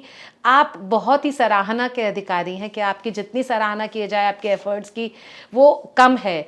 और रोज़ाना पेरेंटिंग में बहुत सारे चैलेंजेस भी आते हैं, पर जिसने चैलेंजेस को फेस किया वो ही निखरता है। और उसी का ही, जितना से सोने को तपाया जाता है, बच्चों को भी आप जिस तरह से रेस करेंगे, खुद को तपाएंगे, आप भी निखरेंगे, आपका बच्चा भी निखरेगा। और आप एक नेक्स्ट जनरेशन जो इस देश के लिए, भारत के भविष्य को तैयार कर रहे हैं, आपके कंधे पे बहुत बड़ी जिम्मेदारी है। धैर्य से काम लीजिए और बच्चे को समझिए, उसकी दुनिया को समझिए, साथ में अपनी लिमिटेशन को भी समझिए और अपने बच्चे को समझाइए, उसको हकीकत में की दुनिया में रखिए, अपने लिमिटेशंस भी उसके साथ बताइए। और साथ के साथ इट्स नॉट ओनली एसेंशियल कि आपके बच्चे आपके ऊपर प्राउड फील करें, आप अपने बच्चों पे प्राउड फील करें, आपके बच्चे आप पर प्राउड फील करें, ऐसा भी आप अपनी खुद की ग्रोथ करें। Parenting is not a pause, it is power and it is empowerment. So I say कि लाइफ स्किल की ट्रेनिंग है आपकी पेरेंटिंग करते करते, और आपकी एट द सेम टाइम ये लीडरशिप ट्रेनिंग भी है। तो अगर आपने अपने करियर से पॉज लिया भी है पेरेंटिंग के लिए, नेवर एवर थिंक कि आपका करियर स्टॉप हो गया है। आप पेरेंटिंग में इतना सीख लेते हैं कि आप एक अलग करियर शुरू कर सकते हैं। आप अपने बच्चे को पालन करते करते, उसको पालते साथ में एक छोटा सा क्रच चला सकते हैं। आप एक प्ले स्कूल क्रिएट कर सकते हैं, आपका सपोर्ट सिस्टम भी क्रिएट हो सकता है। आप पेरेंटिंग सर्टिफिकेशन लेके पेरेंटिंग कोच बन सकते हैं। और आजकल के चेंजिंग वर्ल्ड में नो प्रोफेशन इज़ परमानेंट। तो जैसे ले ऑफ्स हो रहे हैं कंपनीज़ में, आपको ये समझ में आना चाहिए कि बदलाव ही प्रकृति का नियम है और बदलाव हो रहा है तो लेट इट बी। पर अपने बच्चे के साथ उसकी पेरेंटिंग जर्नी को सेलिब्रेट करें, जॉयफुली, खुद भी ग्रो करें, बच्चे को भी ग्रो करें। Wish you all the best. और आप अच्छे पेरेंट हैं, ऑफ कोर्स, यकीनन अच्छे पेरेंट हैं। सीखते रहें और बढ़ते रहें। बहुत बहुत धन्यवाद आपका। आपने इतनी अच्छी इन्फॉर्मेशन हमारे वुमनिया के प्लेटफॉर्म से हमारे दर्शकों को दी और आप हमारे स्टूडियो में आए। नमस्कार। नमस्कार, थैंक यू सो मच। बहुत बहुत धन्यवाद आपका बुलाने के लिए मुझे। दर्शकों, हमें बच्चों को सक्सेसफुल नहीं, संवेदनशील बनाना चाहिए, क्योंकि दुनिया को डिग्री से ज़्यादा दिल से समझने वाला इंसान चाहिए। अगर आप भी अपनी पेरेंटिंग जर्नी को इमोशनली और इफ़ेक्टिवली बेहतर बनाना चाहते हैं तो जुड़िए सोमा सिंह के साथ। उनकी कहानियाँ, अनुभव और गाइडेंस आपके घर के रिश्तों में फिर से मुस्कान लौटा देंगे।